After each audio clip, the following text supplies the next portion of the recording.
E aí, Thiago, tudo bem? Tudo bom? Tudo jóia. Hoje a gente está aqui com o André Siqueira, especialista em vendas, especialista em N coisas. Eu vi o currículo dele, ele fez de tudo já, né? Tem uma cara de novo, mas já fez de tudo. É um super empreendedor. E estamos aqui no MentorCast, o podcast de gestão e assuntos aleatórios. Ficou bom. E aí, André, conta um pouquinho de você aí, conta... Pessoal que não te conhece ainda, conta aí como é que está essa questão da tua formação, questão de vendas. Sucinto, tá? Perfeito, não, tranquilo. Bom, primeiramente quero agradecer, né, pelo convite, Thiago, Alan, é uma satisfação estar com vocês aqui nesse projeto, na MentorCast. Eu acho que a iniciativa aqui é muito bacana e eu desejo muito sucesso para vocês.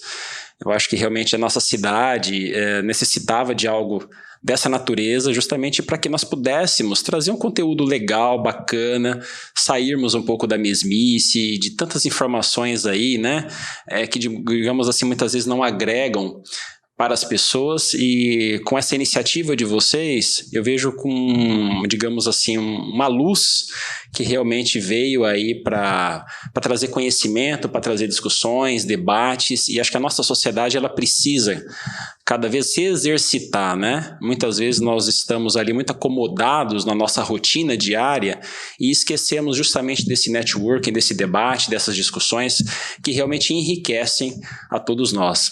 Bom, aí comentando um pouquinho aí, vamos dizer assim, um pouco da minha trajetória, eu sou formado em Relações Públicas. É um curso da área de comunicação, muitas vezes ele é até desconhecido e é natural que isso aconteça, afinal de contas aqui na nossa região nós não temos uma faculdade com essa formação. Eu me formei lá na Estadual de Londrina e esse curso ele possibilita justamente que o profissional ele possa justamente fazer a ponte com os stakeholders, né?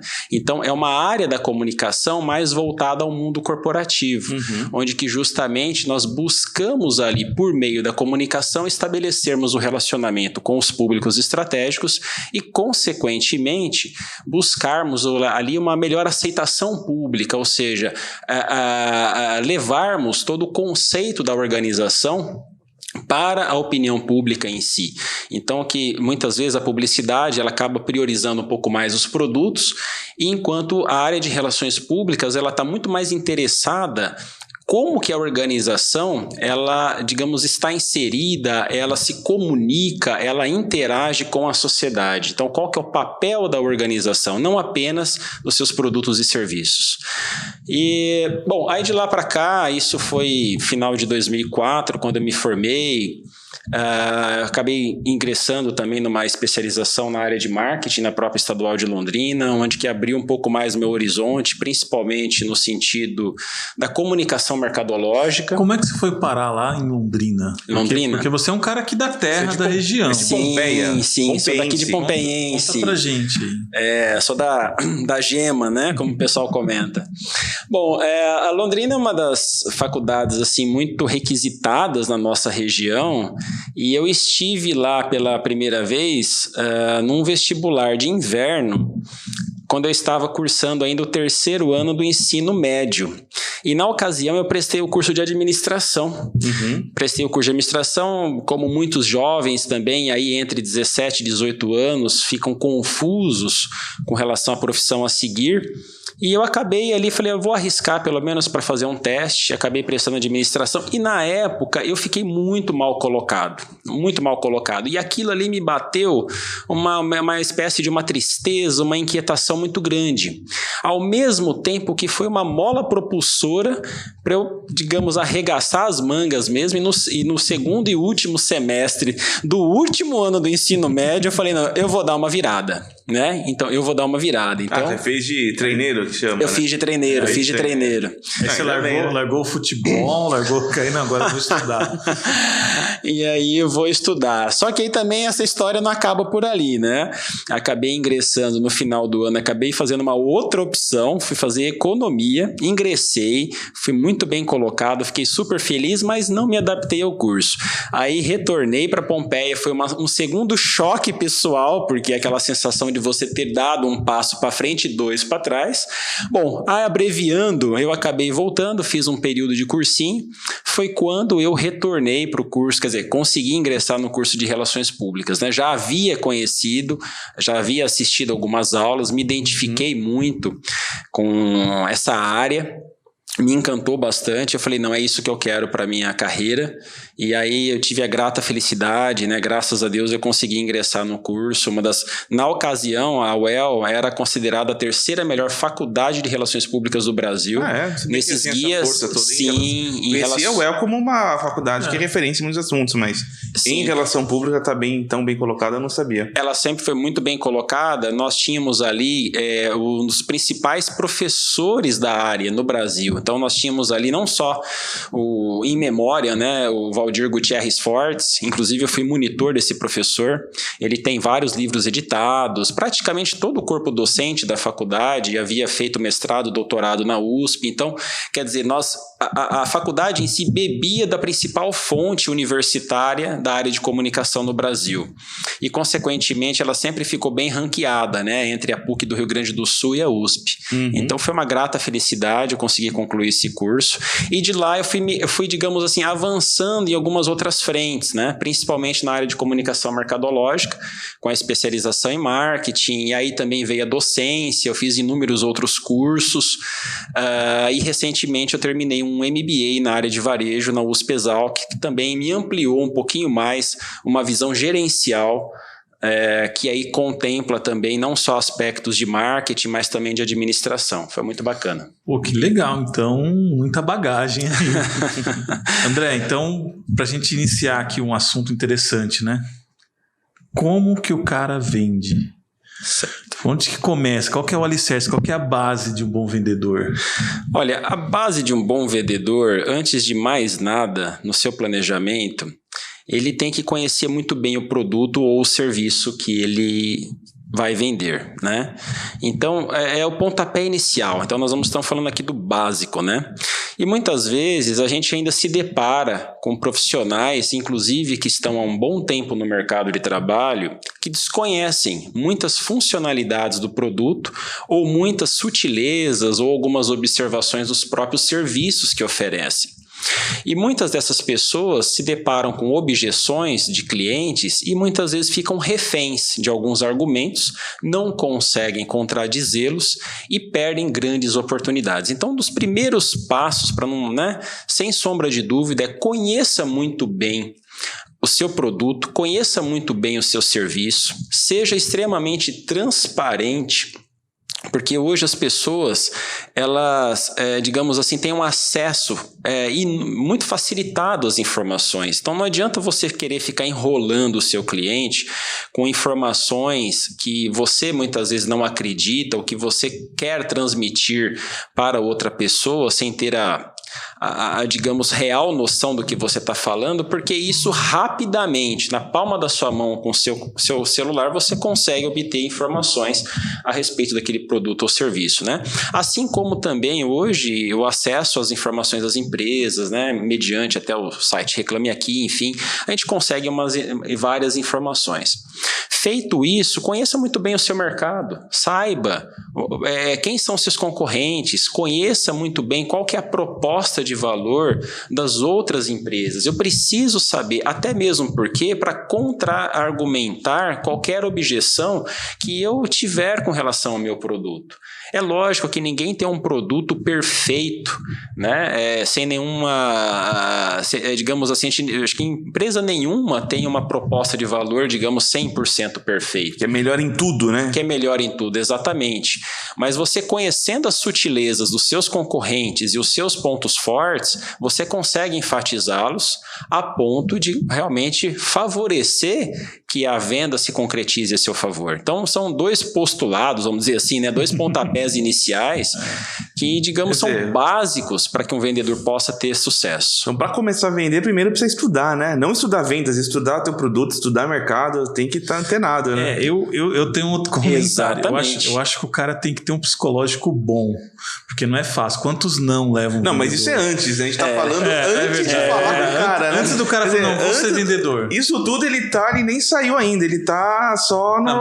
Mas o vendedor tem que preparar o psicológico dele, porque não é fácil levar um monte de não. Exatamente, faz parte, né, da profissão e ele realmente tem que estar ciente, mas aí eu volto a ressaltar, a partir do momento que ele está bem preparado, que ele conhece muito bem o produto, que ele conhece muito bem o mercado, que ele conhece muito bem as iniciativas dos seus concorrentes, digamos assim, que essa sofrência, né, brincadeiras à parte, com relação às negativas que ele vai receber, tendem a ser menores, porque ele vai estar munido de muitas informações e conhecedor de tudo aquilo que ele realmente precisa para executar muito bem o seu trabalho. Então, realmente, ele tem que ir para o mercado, ir para a sua atividade muito bem planejado. E aí, consequentemente, a execução é mais fácil. Então, mas mesmo estando planejado, você vai tomar uns não onde você não espera, né? Sim. E aí... O que eu gosto muito dessa profissão venda é que ela dá oportunidade pro cara. Porque o cara tem um salário lá, um fixo, e ele tem comissão. Ou seja, é mérito. Se ele vender... E o salário dele é infinito. Não é? Então, eu acredito assim, é a profissão que dá mais oportunidade de crescimento financeiro. O que você acha, André? Olha, sem sombra de dúvida, né, é uma das profissões que ainda são muito requisitadas no mercado de trabalho, e aí eu volto a ressaltar, muitas vezes, no passado recente, vamos dizer assim, muitas vezes a pessoa falava assim, poxa, aquele fulano não estudou, a pessoa não deu certo na vida, vai ser vendedor. Lá nas Casas Bahia. Lá nas Casas Bahia. Mas hoje as coisas mudaram, né? Acho que nem nas Casas Bahia tá fácil vender, não. Não, a situação não tá que fácil. Não tá fácil, não. Não tá fácil, não. A gente vai anotando os patrocinadores. Aqui. Então, Casas Bahia foi a primeira. Então, na verdade, essa realidade mudou e mudou bastante. Então, hoje a gente, inclusive, já percebe isso até no meio acadêmico, né? Você tem, inclusive, hoje em Marília, você já tem um curso de gestão comercial, quantos MBAs na área de vendas, quantos cursos de curta duração, quer dizer, as coisas mudaram. Então, aquela visão, né, retrógrada daquele vendedor que, por uma série de razões, ele não teve outras opções de carreira, isso já passou. Sai com a malinha ali, batendo, né? O caixeiro viajante. O famoso caixeiro viajante. Não, hoje a pessoa realmente tem que estar preparada, ela tem que estudar, ela tem que buscar se capacitar, porque é justamente devido às mudanças que nós estamos a cada vez atravessando no nosso mercado, né? Nós estamos percebendo aí uma mudança muito rápida em todos os sentidos. Então, até pouco tempo atrás, você só tinha as lojas físicas, olha a explosão do e-commerce, ele não para de crescer. Então, hoje o vendedor ele tem que estar muito mais preparado, antenado do que antes, tá? Então, as negativas elas virão, né? Brincadeiras à parte, mas com o preparo, com a dedicação, o êxito tende a acontecer horas e horas de psicólogo. Horas e horas de psicólogo. Remédio tarja calmante. Não, eu só falar, teve um cliente, a gente bati na porta, não vou falar o nome, mas ele vai saber. 3 vezes, mais de um ano, até finalmente entrar lá. Levar o sim. Levar o sim. Levar o sim é o êxito do vendedor. É o êxito e tá lá. E se nós observarmos, Thiago, assim, até na bibliografia, né, na biografia, melhor dizendo, desses grandes empreendedores, do próprio Steve Jobs, enfim, de tantos outros, se a gente analisar essas biografias todas, a gente vai perceber justamente esse papel da insistência, né, da insistência no bom sentido, ou seja, aquela pessoa que realmente está ali motivada, sabe que tem algo positivo para oferecer e, consequentemente, acredita e vai até o fim. E justamente são essas as pessoas, exatamente, a perseverança. Resiliência, né, que o pessoal fala, né? Aguentar, né? É tipo boxe, né? Você ganha quem não é o que bate mais, é que aguenta mais, né? É o que aguenta mais, tem que ter fôlego, né? Tem que ter fôlego. Tem que ter fôlego, tem que insistir mesmo. E dessa forma você acaba dobrando e você acaba vencendo, né? Bacana. Muito legal. E você falou uma coisa, né? Porque é interessante, né? Você tá falando de Steve Jobs e tal, sobre empreendedorismo, né? A pessoa sonha em ser empreendedor, sonha em ser CEO, mas assim, empreender, criar um negócio próprio, a primeira coisa que você tem que fazer é vender, porque se você não vende, não tem negócio, né? Então, assim, o negócio nasce a da receita venda, né? vem da venda. Vem da Porque venda, se você então, não vender, não tem tem receita, não tem funcionário, não tem nada, não tem cliente, né? Se não tiver o cliente... Exatamente. Se você não vende, você não gera, digamos, a receita, como vocês acabaram de abordar, e, consequentemente, você não consegue inovar, você não consegue aperfeiçoar. Então, realmente, o pontapé inicial é esse, acho que é a insistência, é a batalha. Muitas vezes o seu produto não é o melhor naquela ocasião, mas aí entra um pouco mais também desse espírito, digamos, positivo que as pessoas têm que ter, acreditar. Se a gente olhar, por exemplo, a história dos grandes empreendedores da nossa região, se você pega recentemente, eu estava vendo a história ali do pessoal da Marilã, que acabou de completar 65 anos, uma história belíssima também. E aí, né, nós temos aqui em Pompeia, com o próprio Grupo Jato, enfim, tem tantas histórias. Se você olhar lá na raiz, você vai perceber que teve alguém ali que realmente batalhou, não tinha o melhor produto, não tinha a melhor proposta, mas insistiu e conseguiu vencer. Então, acho que o objetivo realmente é esse, né? O foco é justamente esse, é realmente essa resiliência, é realmente essa insistência, e aí, consequentemente, ciente todos esses percalços, esses problemas todos que você sabe que muitas vezes o seu produto ou até serviço tem, mediante a receita que entra, você vai inovando, você vai melhorando, o que muita gente acaba não fazendo, na verdade. Muitas vezes a pessoa acaba de receber ali um aporte, né, digamos, uma receita fruto do seu bom trabalho, e acaba investindo mal, acaba não reinvestindo no seu negócio. E aí, muitas vezes, aquela boa ideia, aquele bom projeto, ele, infelizmente, ele acaba né, sendo sucumbido ali, ele acaba fechando. É o que muitas vezes acontece. Entra nesse lado. Muita gente quer ser empreendedor, mas aí se esquece que tem são 90%, né, como diria até o próprio Silvio Santos brincando aqui, são 90% de transpiração e apenas 10% aí de inspiração. Então, acho que entra bem nessa linha, né? E eu queria, legal, assim, você tá dando uma aula, né? Você é professor, tem aqui a canetinha do treinamento aí, depois você vai falar, mas me conta um pouco, né? O que você já vendeu? Porque eu conheço um pouco a sua história, você vendeu bastante coisa já, né? Você vendeu já, fala aí, o que você já vendeu?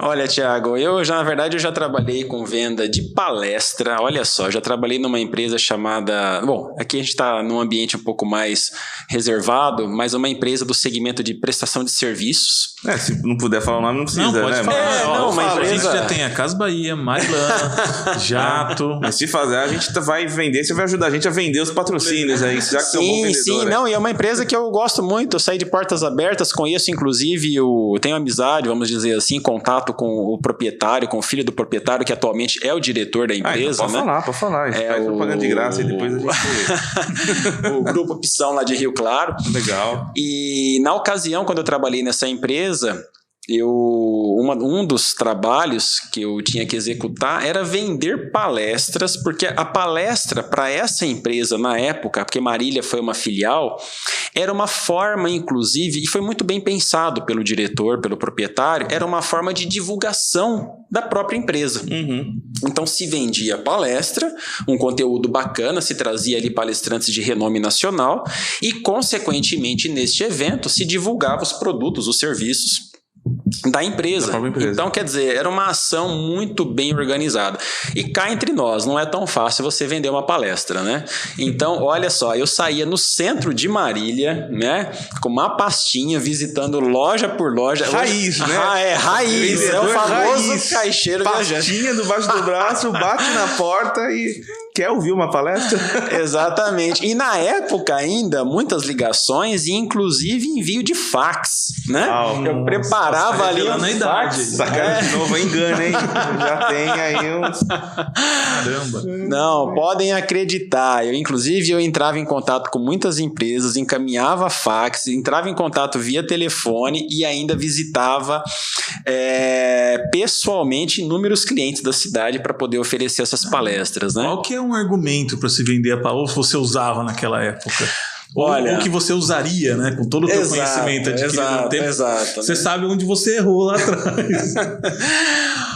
Olha, o principal argumento, sem sombra de dúvida, era a questão da capacitação, né? Certo. Se você tem um funcionário mais qualificado, ele preparado, consequentemente a possibilidade dele te trazer um retorno é maior.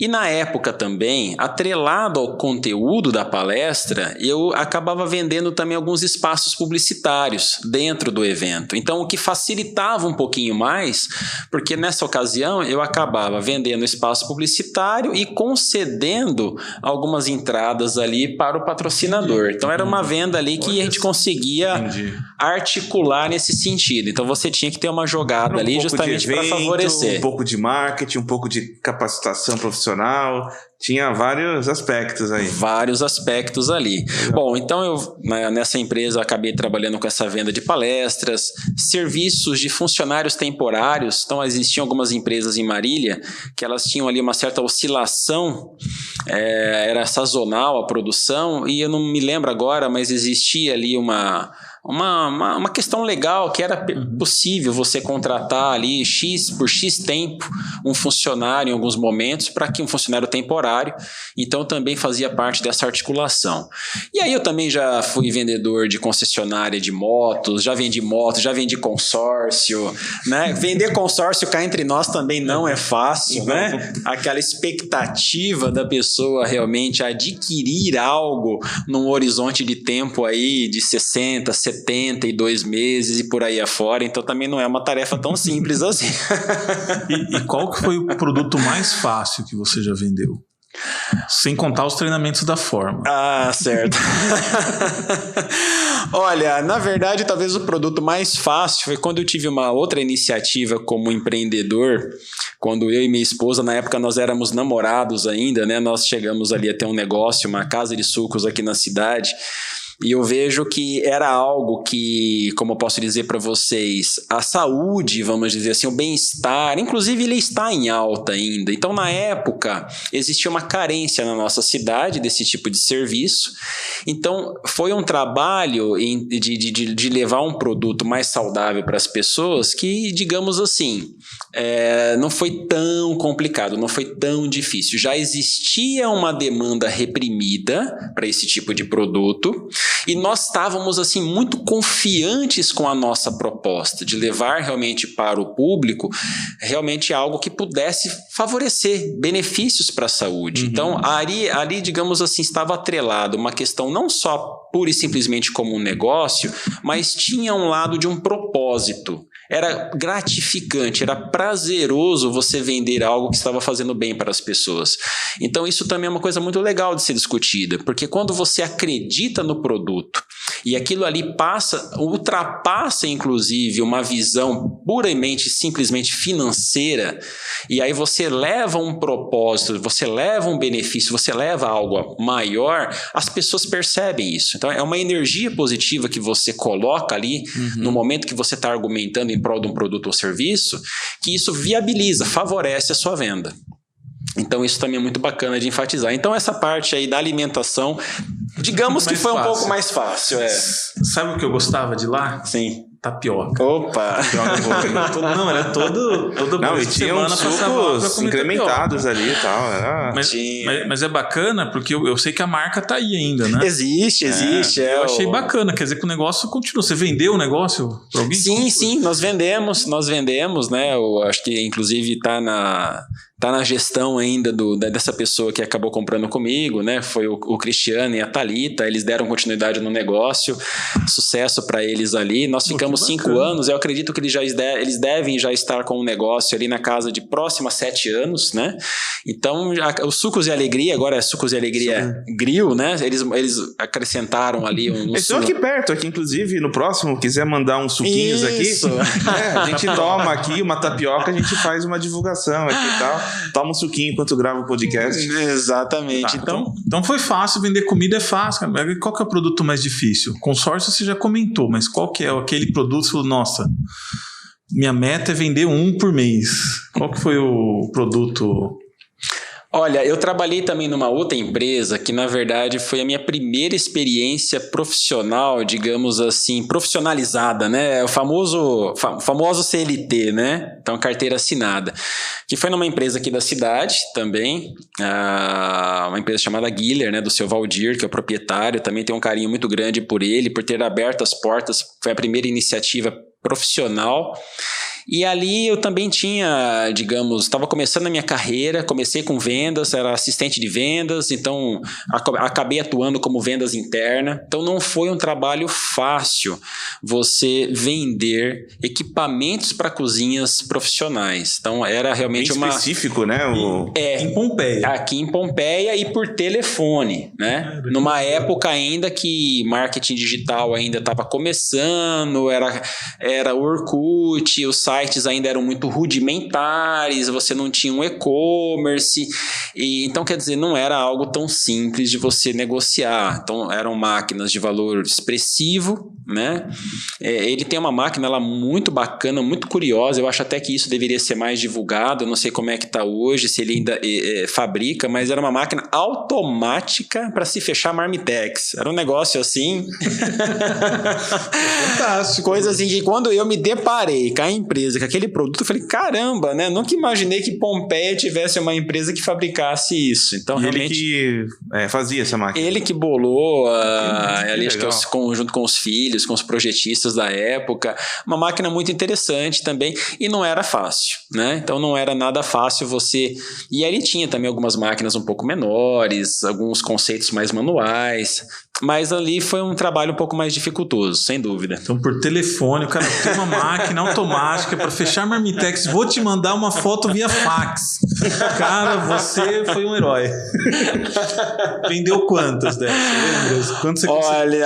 Essa daí, vou ser honesto, viu? Acho que eu conseguia vender só as manuais mesmo. Pô, muito legal, muito legal. Não foi fácil. André, marketing pessoal.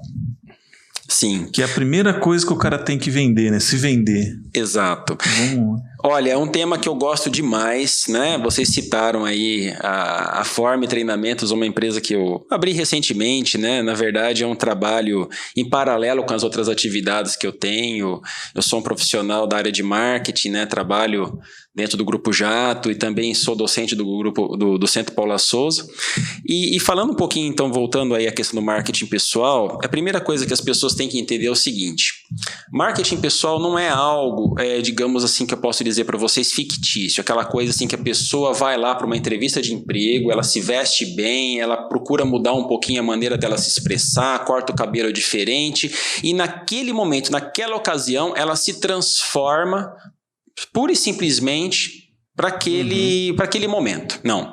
O marketing pessoal, a primeira coisa que as pessoas têm que entender é uma transformação. É uma transformação para o lado positivo comportamental para as pessoas.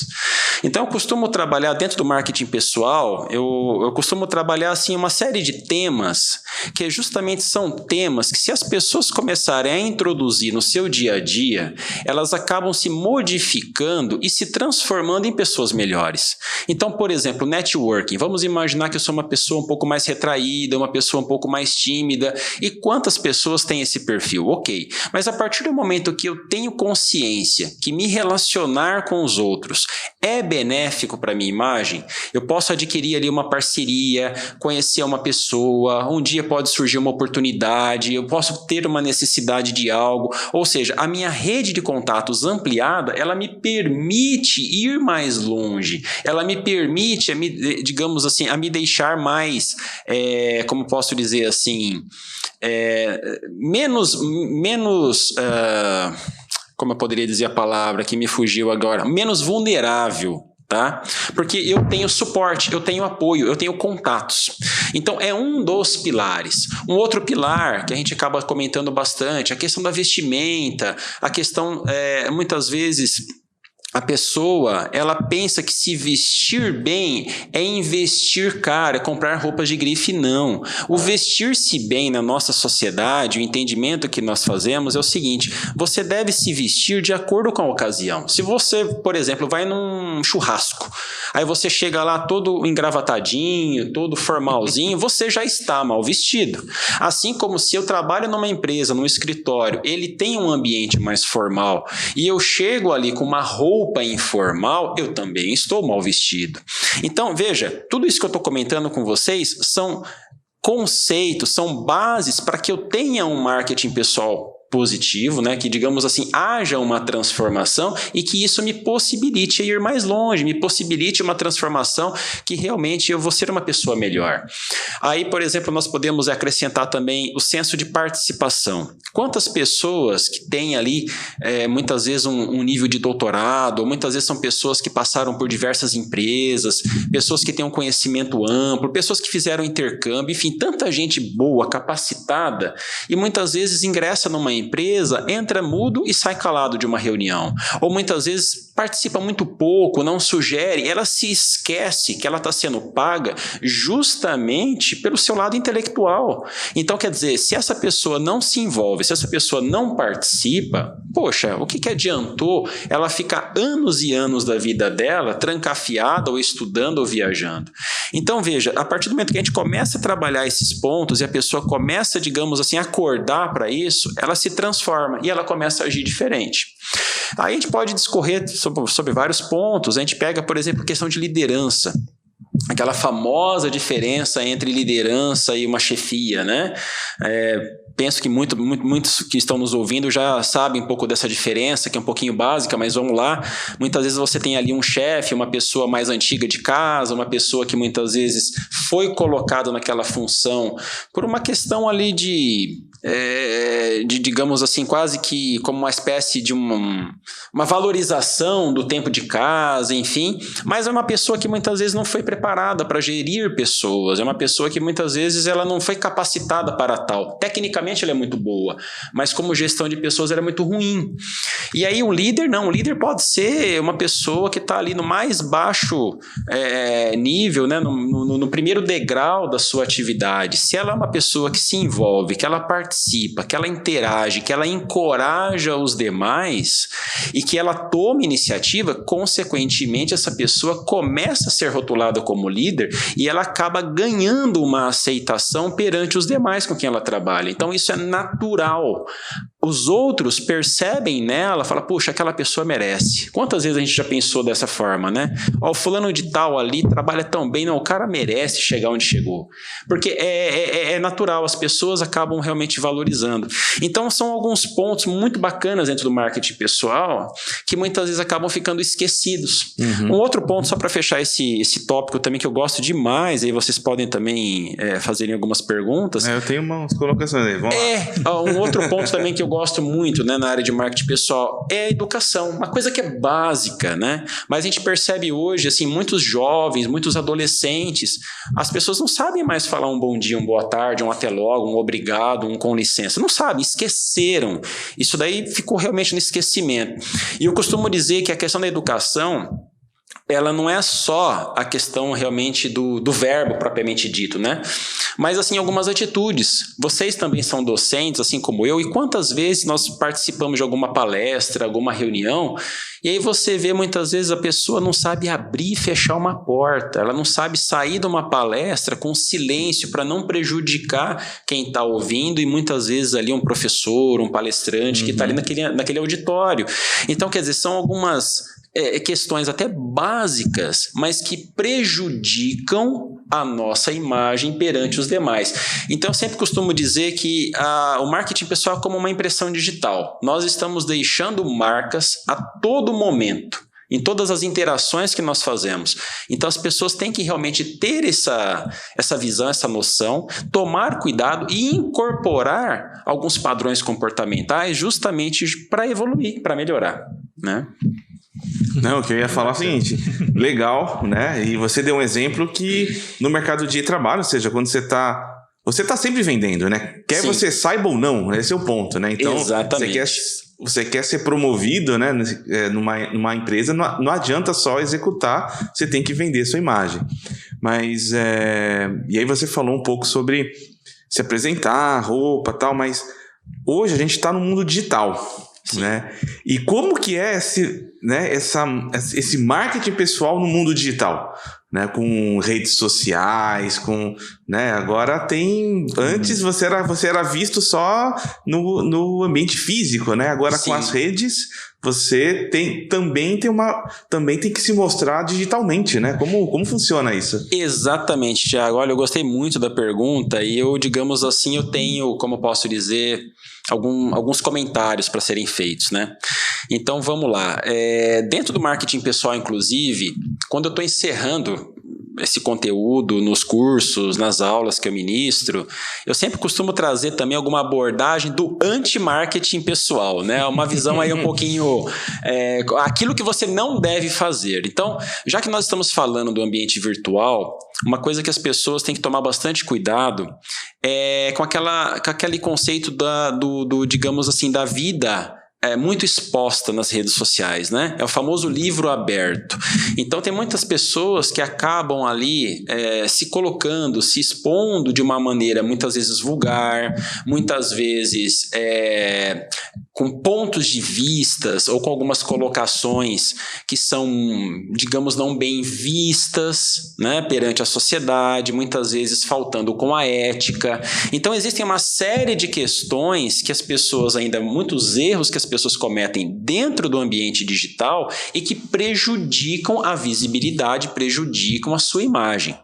Teve uma ocasião, inclusive, de uma ex-aluna que ela comentou de uma colega, eu até desconfiei na época, né? Se não era ela mesmo, pra ser bem sincero com vocês aqui. Tem um amigo, né? Um amigo do amigo meu. Um amigo do meu. Eu tô contando uma história de um amigo do amigo meu fez isso, né?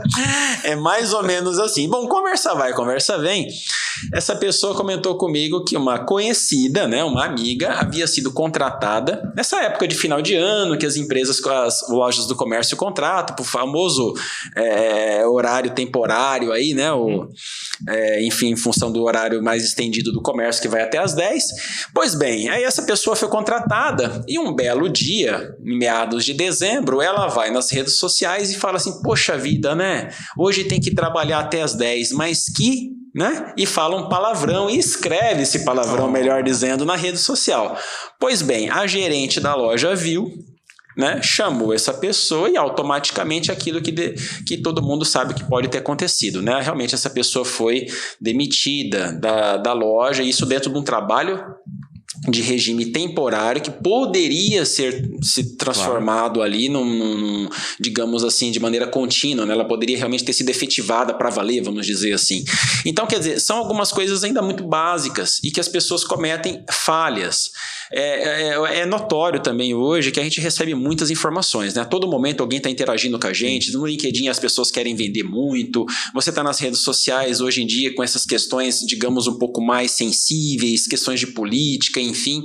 Então a gente tem que tomar muito cuidado da maneira como a gente escreve, da maneira como a gente se comporta, porque isso está cada vez mais sendo observado, sendo visto pelas pessoas, né? Pelos recrutadores, pelas empresas. Então é um dos principais pontos assim que eu gostaria de chamar a atenção no ambiente virtual. E tem muita coisa boa também, né? Tem muita coisa boa que você pode fazer, você pode interagir hoje com pessoas do mundo inteiro, pessoas que muitas vezes você reverencia. Por exemplo, eu gosto muito de um palestrante que hoje ele fica radicado lá em Florianópolis, que é o professor Gretz. Eu sou fãzaço dele, já assisti inúmeras palestras dele, eu acho que ele é um craque, principalmente na área de oratória, e vira e mexe eu mantenho contato com ele pelas mídias sociais. Então, tem muita coisa boa a ser explorada e tem muitos cuidados também, tem muitas armadilhas aí que as pessoas devem evitar.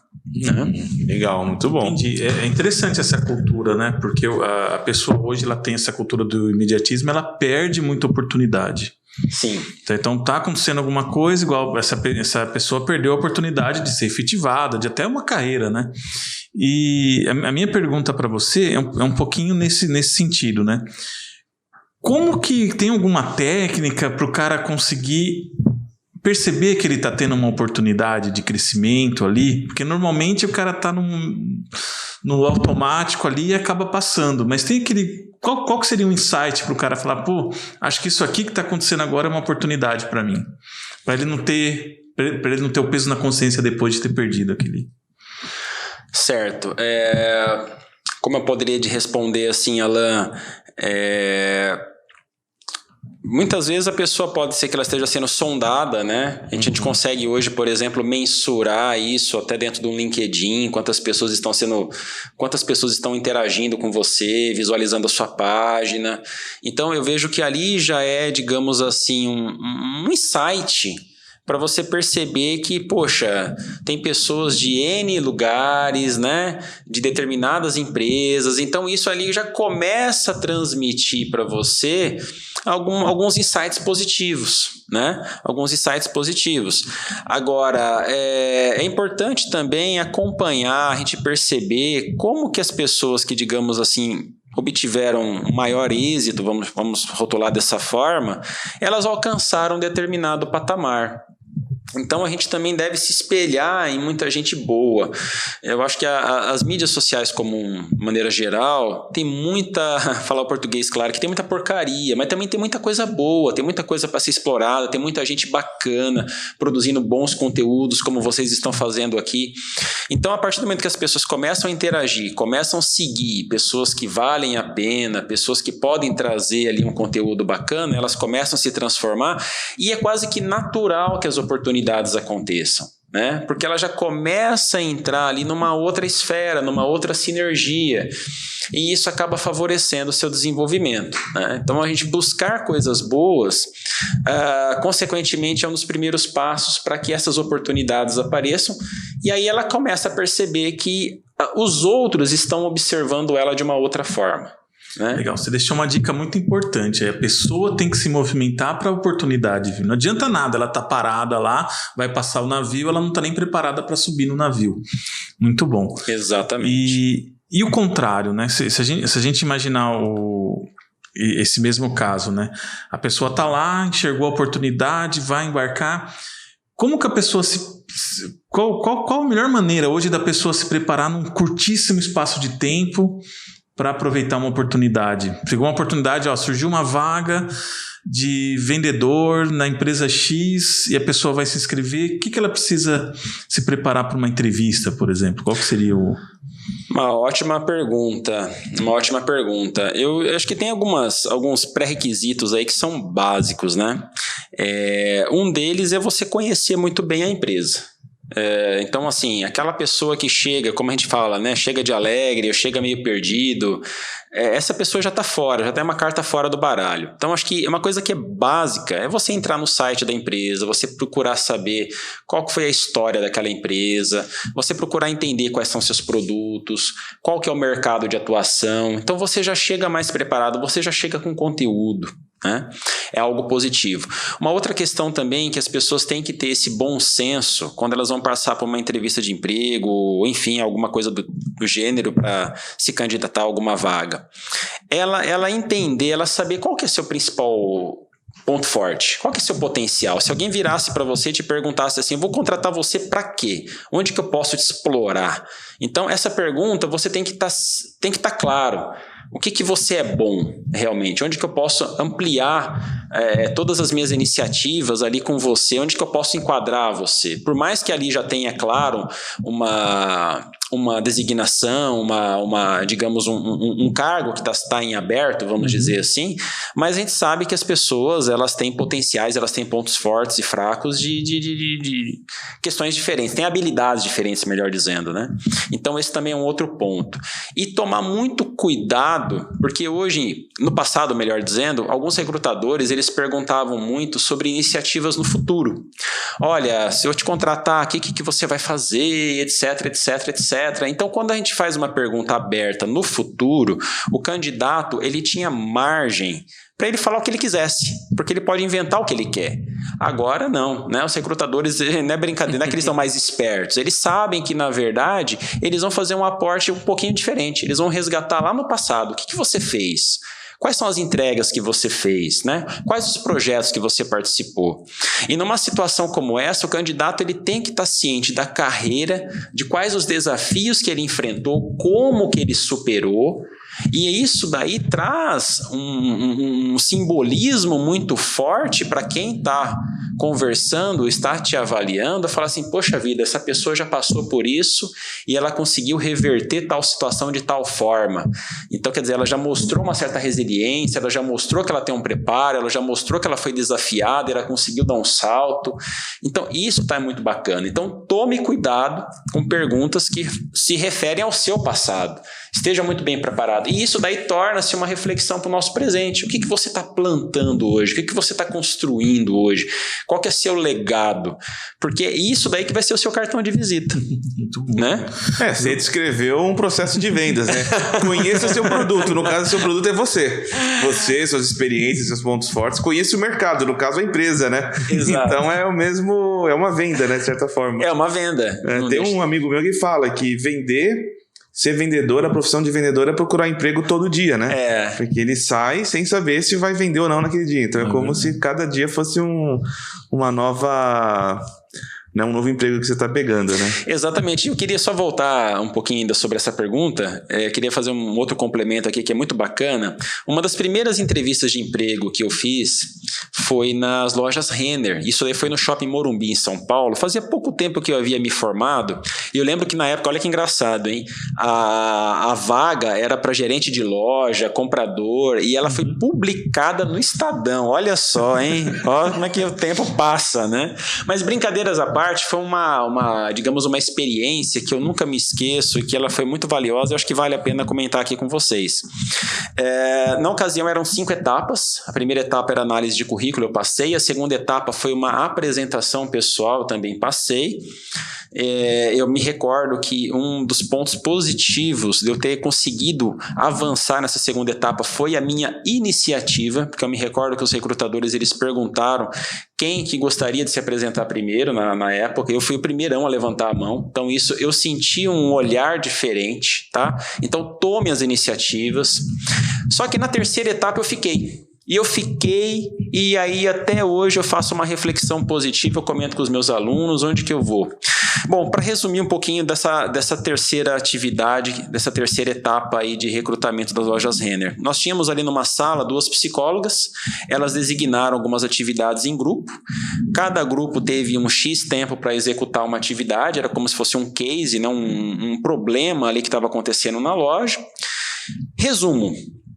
As psicólogas, eu me recordo que elas não estavam muito atentas aos candidatos. E eu até achei um pouco estranho na época, na ocasião. Finalizadas as atividades, todo mundo se sentou no formato de U, né? Todo mundo encostado assim, rente à parede. E elas começaram a perguntar, Alan, com quem que você gostou de trabalhar e por quê? Uau! Tiago, com quem que você gostou de trabalhar e por quê? E nesse momento eu já soube, eu não vou passar. Porque naquele momento que eu estava trabalhando em equipe, eu não fui uma pessoa, digamos, participativa, colaborativa. E isso me marcou muito. Porque naquele momento eu estava muito mais preocupada como que as psicólogas estavam me observando e muitas vezes até contra-argumentando ou não valorizando a opinião e a sugestão dos colegas de equipe, pensando nas psicólogas.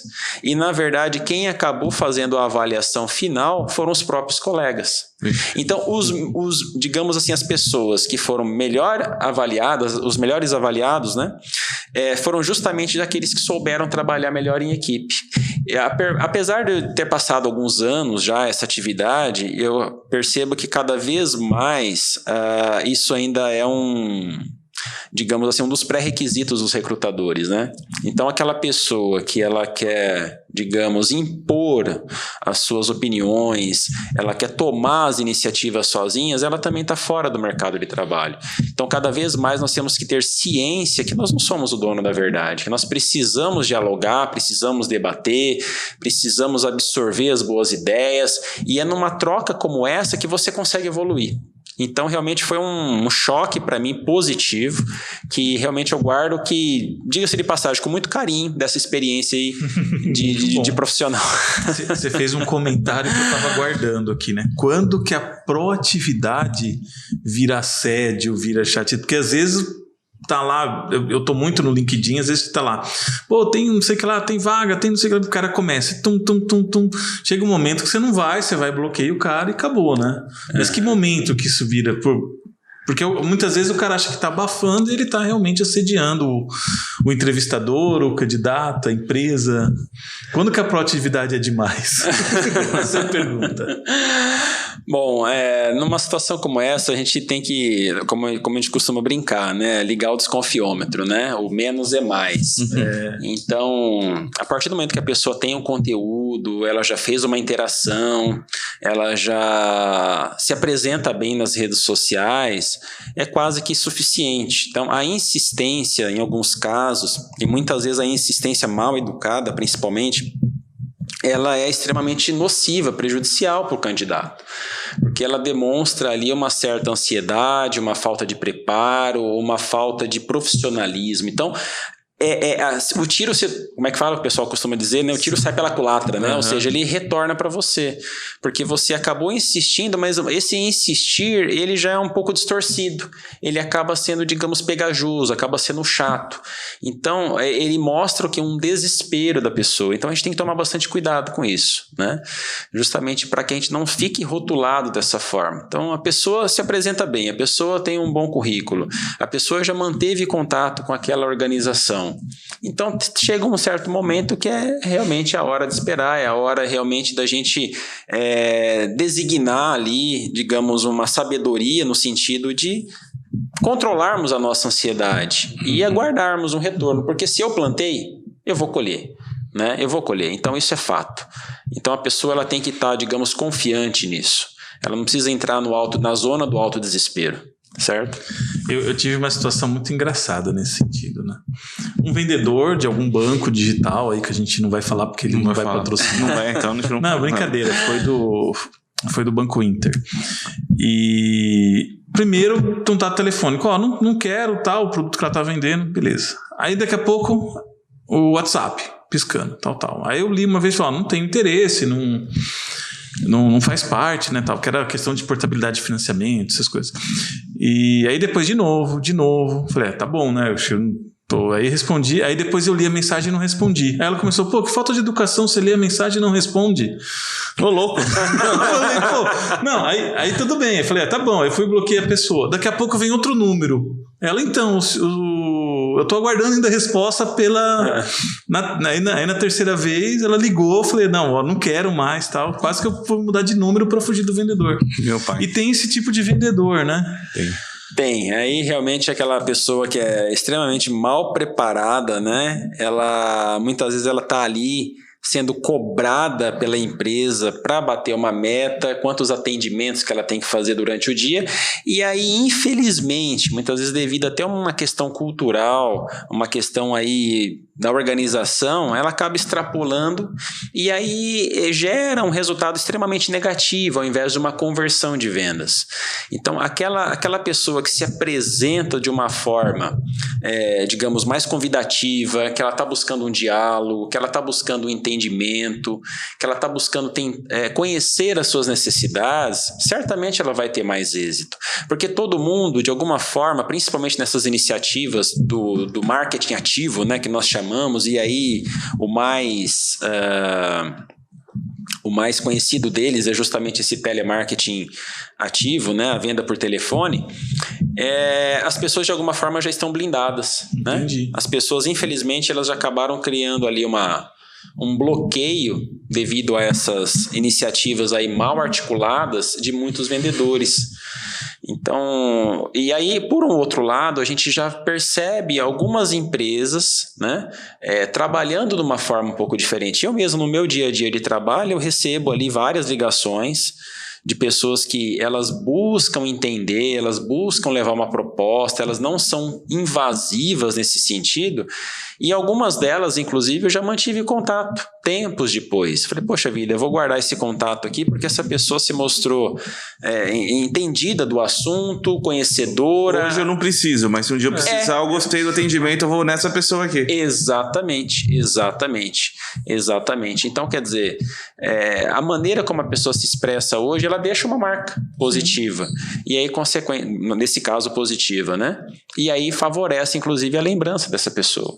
Então, esse lado mais agressivo, mais invasivo, cada vez mais ele vai ficando de lado, né? Ele vai ficando de lado e ele tende a não obter os êxitos que muitas vezes a organização acredita que vai alcançar. Ouviu o Banco Inter? Fica a dica. Não que eu tenha ficado chateado com a situação, mas fica a dica.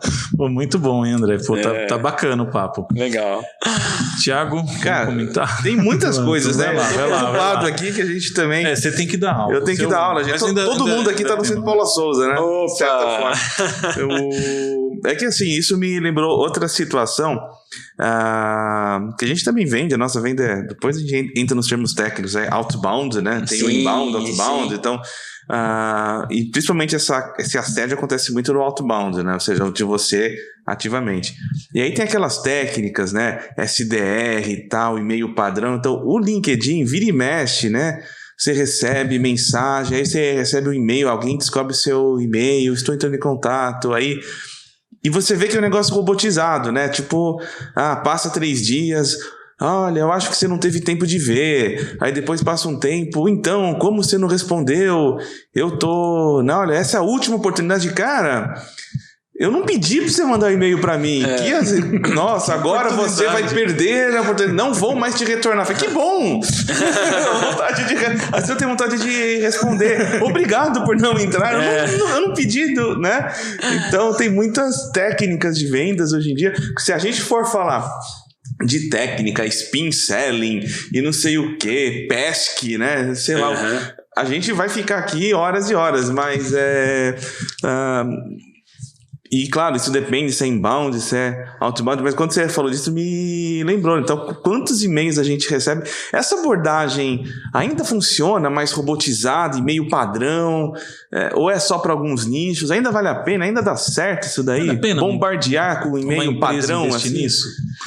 Olha, então vamos lá, vamos por partes, né? Essa questão, por exemplo, dos famosos e-mail marketings aí, há estudos, de maneira geral, que rotulam, né, a taxa de conversão na ordem de 2%, até 2%. Né?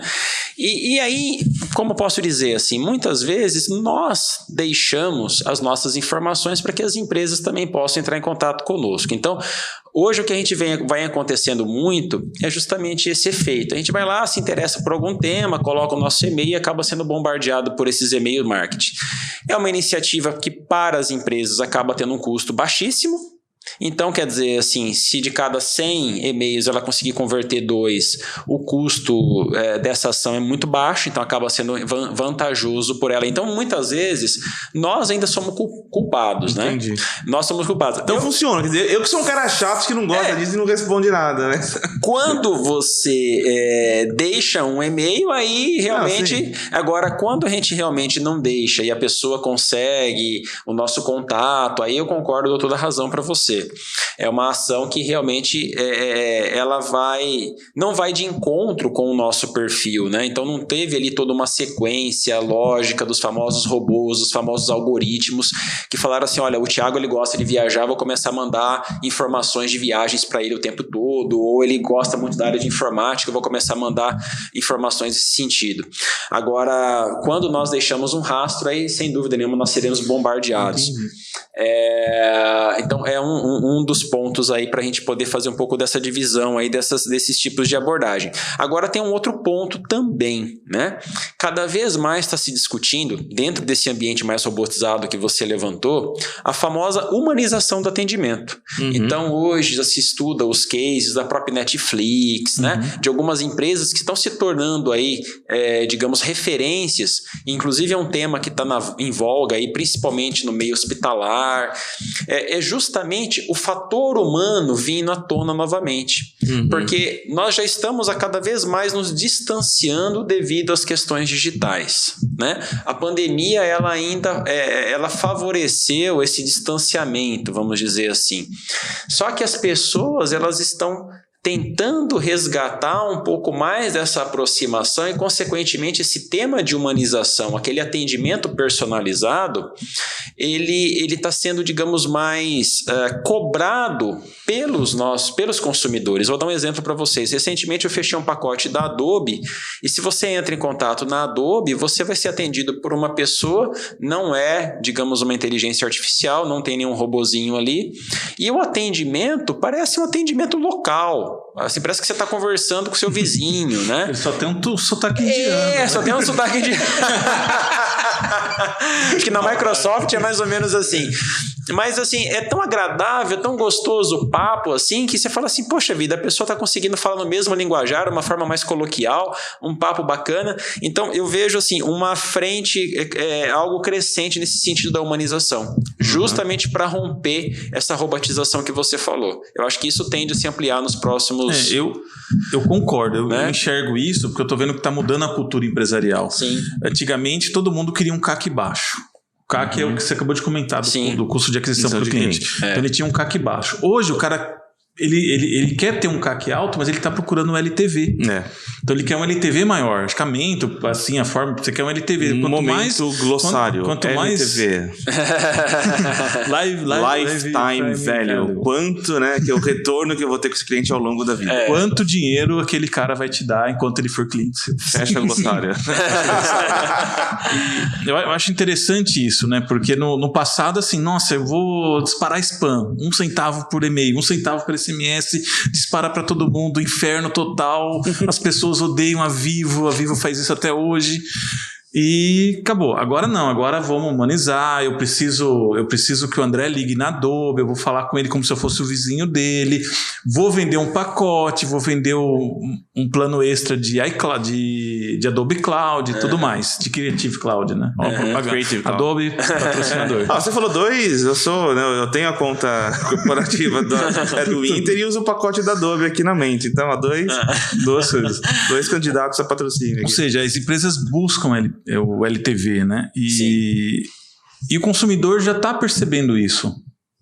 Porque hoje o consumidor ele acaba virando mais, vamos dizer assim, a cultura das empresas ela acabam gerando fãs. Hoje você fala, aí você cria aquilo, você prefere Banco Inter ou Nubank? Aí começa a ter aquele timinho, é Corinthians ou Palmeiras, é Samsung ou é Apple? Então... E a empresa cria o seu ecossistema. Aí eu queria que você comentasse essa questão do ecossistema, como que ele favorece a venda nesse sentido. É uma pergunta mais... Acho que é mais que ecossistema, eu queria acrescentar, porque é o seguinte, quando você fala de long time value, você está falando, porque antes parece assim, que a venda terminava quando o cliente comprava, tchau, acabou. E agora, né, todo mundo antes era só... Antes era pós-venda, tinha venda, depois tinha o pós-venda. Agora se der pau, alguém resolve. Depois virou sucesso do cliente, agora experiência do cliente. Por que essa experiência? Porque a venda não termina quando ele compra, né? Ou seja, esse relacionamento estendido com o cliente, né? Ele vai até ele recomendar outros clientes, né? Então, o negócio, agora é receita recorrente. É recorrente, né? Busca a recorrência, busca upsell, vender novos produtos pro mesmo cliente. Então, você não é vender o acabou, né? Hoje em dia, você precisa cuidar desse relacionamento estendido, né? Com a venda, não acaba, né? Não tem um amigo meu que fala, não existe esse cliente, existe... cliente toda hora tem que estar comentando, ou seja, o relacionamento ele é contínuo. Ele é contínuo, exatamente. A gente percebe isso de várias formas, né? Eu acho assim, eu enxergo essa questão tanto do lado positivo quanto do lado negativo. Então eu vou explicar um pouquinho melhor. Vou dar um exemplo assim que talvez a gente consiga encaixar nesses conceitos. Pega o exemplo da HP, já que nós trocamos aqui algumas figurinhas aqui com relação a essas empresas de tecnologia. Acho que todo mundo aqui já teve uma impressora da HP, certo? Geralmente as impressoras residenciais eram baratas e você ia comprar ali um cartucho, né, de reposição, era quase que o preço, ou 50% do preço da impressora. É um rim, né? Durante muito tempo, praticamente não se existia outras empresas, outras impressoras compatíveis. E aí a gente, como consumidor, nós éramos quase que obrigados a ficar reféns dessa marca, muitas vezes um atendimento ruim, eu já tive experiências negativas do pós-venda da HP. E aí, o que aconteceu? Eu fiquei, digamos, enfurecido com a marca. Então, a gente fala tanto dessa questão da experiência, tanto dessa questão do encantamento, de você criar ali, muitas vezes, né, o famoso de você realmente carregar a marca no coração, como algumas pessoas têm, os advogados da marca, melhor dizendo, né? E aí, o que acontece? Aí vem uma Epson da vida e quebra isso daí. Ele fala o seguinte, minha impressora custa muito mais caro, mas meu cartucho custa mais barato. Qual que você quer? Você quer continuar sendo refém da HP, pagando baratinho numa impressora, ou você quer pagar um pouco mais na minha e poder pagar menos no famoso EcoTank, né? Então, eu fui um dos caras que mudei e não me arrependo.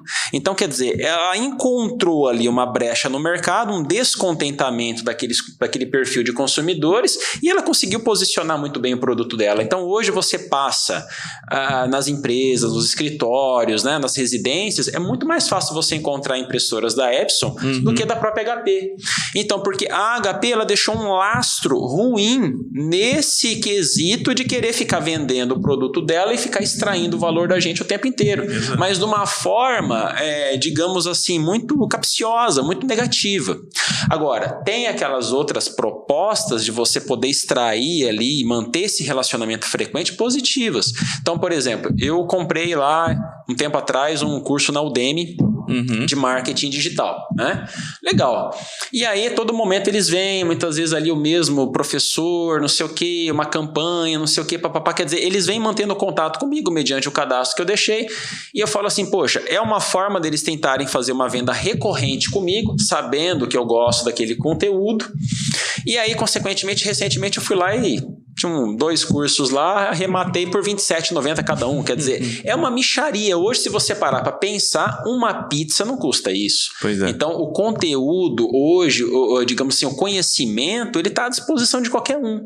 Então, é um exemplo, digamos assim, positivo nesse quesito. Então, eu vejo o seguinte, tomem cuidado com iniciativas onde que você quer transformar essa questão da recorrência em algo pura e simplesmente, como eu posso dizer assim para vocês assim, no sentido assim na carne, né? Eu quero sangrar o meu consumidor, porque o consumidor ele percebe isso e uma hora ele se revolta com você e você tem que gerar, você quer tirar mais do consumidor, gere mais valor para ele, gere mais valor para ele, entregue mais para ele, né? Eu acho que é bem nessa linha mesmo. Então, as empresas elas têm que ter essa consciência de falar assim, cara, não adianta eu querer ficar colocando um produto ou extraindo um valor ao longo desse cliente de uma forma, digamos, muito capciosa, muito negativa. Eu tenho que entregar uma proposta diferente para ele, eu tenho que fazer algo melhor para ele, eu tenho que fazer uma leitura adequada desse cliente. Eu acho que é aí que entra um pouquinho a separação das duas coisas e que tem muitas empresas ainda que não conseguem discernir essas ações, né? É isso aí. Muito bom, muito bom. Uma aula de vendas. Essa parte foi muito bom, né? Pô, gostei. Legal. Acredito muito nisso. Muito bom. E aí, Thiago? Olha, o Thiago tem hora. Ele tem hora, todos nós temos, né? Mas é o seguinte, eu acho que assim, podcast bom, tanto pra gente como pra quem tá ouvindo, né? Ou vendo. Sim. É aquele que acaba e a pessoa fala, poxa, já acabou, mas eu queria ouvir mais, o papo tava bom, né? Então acho que eu prefiro acabar com essa sensação, né? Eu acho que tá legal. De algo a mais. Algo a mais, a gente pode fazer uma segunda aí, específica, vale a segunda né? Acho que vale a pena talvez explorar. Vamos ver os comentários do pessoal também, de repente a gente se aprofunda em algum outro tema aí, que a gente falou de muita coisa aqui hoje. Sim. Nós temos 2 problemas nesse podcast. Primeiro é descobrir o título. A gente falou de marketing, de vendas, de perfil do consumidor. Entramos em RH, recrutamento. Então, acho que é gestão de vendas e assuntos aleatórios. Vai ser o título. O segundo é agradecer o André porque foi o melhor patrocinado, foi o mais patrocinado aqui hoje. Foi. Ele vai ajudar a gente a trazer, né? A gente trazer patrocinadores. Poxa, vai ter os sucos Alegrias e Grill, vai ter as Casas Bahia, vai ter a Banco Inter, Forma e Treinamento, parceiro, amigão já nossa, né? Vai ter vários. Bahia, Adobe, Samsung, gente, Adobe. Estamos abertos aí, viu? Só HP que não dá, HP. Desculpa aí, HP, mas não dá. Legal. Bom, eu quero agradecer então mais uma vez aí pelo convite. né? Foi uma grata satisfação poder estar com vocês aqui. Acho que a gente já se conhece há um certo tempo. Eu admiro muito o trabalho, a iniciativa de vocês aqui com o Mentor Podcast. Acho que foi muito bacana o papo. E eu incentivo vocês a continuarem com esse projeto, porque como eu comentei no início, as pessoas estão carentes justamente dessas discussões, eu acho que carentes de um diálogo positivo que traga um conteúdo bacana, e eu acho que essa iniciativa de vocês aí é muito valorosa e eu desejo muito sucesso. Obrigado. E se alguém quiser contratar o André ou contatar o André, também contratar, por que não? Saber mais do Forms, onde que te acha? Sim. Rede social, LinkedIn, Instagram, classificado do Estadão. Então, você que tem problema de timidez, não arruma uma namorada, não conversa, chame a Form Treinamentos. É isso aí. Seu marketing pessoal vai mudar. Não, que isso, eu que agradeço. Na verdade, como eu comentei com vocês, é uma iniciativa recente e acabo trabalhando com essas frentes justamente de marketing, vendas, comunicação, oratória, atendimento ao cliente, atendimento humanizado. Então, são algumas frentes que eu sempre gostei, sempre tenho buscado evoluir no sentido de adquirir novos conhecimentos para poder trabalhar gestão de equipes. Então, já tive 2 iniciativas, né? Uma iniciativa no comércio, uma iniciativa no segmento de saúde. E as pessoas podem manter contato diretamente comigo, né? Sou daqui de Pompeia, então no telefone, no prefixo 14, no 99658-9830. Então tem muita coisa ainda para acontecer nas redes sociais, inclusive já estou com o domínio do site, domínio das redes sociais, mas eu ainda preciso estruturar um pouquinho melhor. Então a via de contato ainda continua sendo o telefone, é a mais prática nesse momento. Isso aí, como um bom vendedor, me dá oportunidade. Claro, mas é isso aí, pô. Muito bom. Bom, agradeço imensamente, acho que foi um bate-papo maravilhoso, acho que foi espetacular. Para me encontrar nas redes sociais é alan.siriani e eu tô em todas aí. É isso aí, obrigado. Eu acho assim, né? O pessoal tá elogiando muito, né? Mas não é a gente, eu acho que o que a gente tem feito de melhor no podcast é escolher boas pessoas para estar falando, né? Porque quem dá um show são os entrevistados aí. Então, muito obrigado, André, por aceitar o nosso convite. Quem quiser saber mais, né? Mentorcast. Hoje, agora, a gente já tá YouTube, Spotify, Apple, estamos em tudo já. Amazon Music. Então você vai encontrar esse podcast. Então você pode pedir para Alexa lá. Alexa, quero ouvir o Mentorcast. Né? Quem quiser falar com o Thiago, então é @Thiago Goulart oficial, _oficial no Instagram, ou Thiago Goulart no LinkedIn. Perfeito. Então é isso, pessoal. Agradecer a Sara, nossa super Hoje sobrou para a esposa aqui ficar no suporte técnico. Obrigado. Tá bom, pessoal. Obrigado. Boa noite. Boa noite, gente. Obrigado. Até mais.